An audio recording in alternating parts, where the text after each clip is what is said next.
dépouillement de leurs œuvres. Malgré ces nombreuses difficultés, on constate de la vitalité dans cette filière.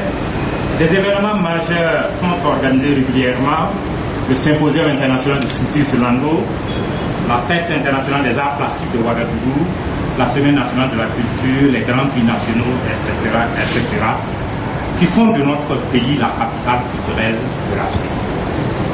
Le mérite revient donc aux artistes, qui sont les premiers acteurs de cette dynamique.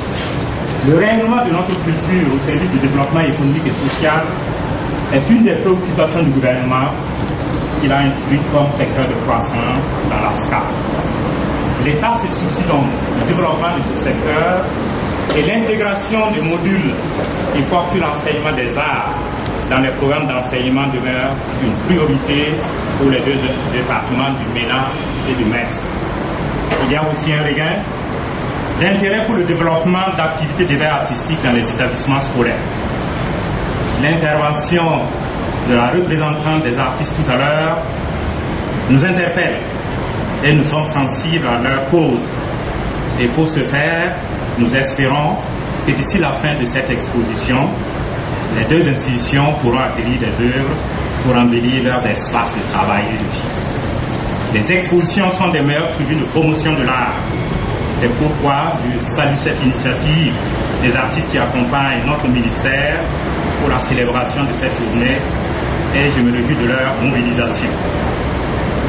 Je voudrais renouveler à Madame le ministre Boli et à Monsieur le ministre Ouattara d'avoir accepté de transformer leur rôle en une galerie d'art.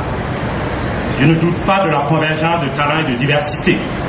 55 œuvres de plus d'une trentaine d'artistes provenant d'associations comme Hangar 11, Nanapap, Mariama K Design, Bras Ouverts, Sénat Napamburo, etc., etc., sont exposés ici ce soir.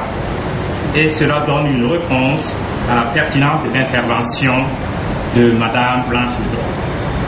L'artiste est avant tout un formateur qui, de par son message, enseigne et développe l'être humain.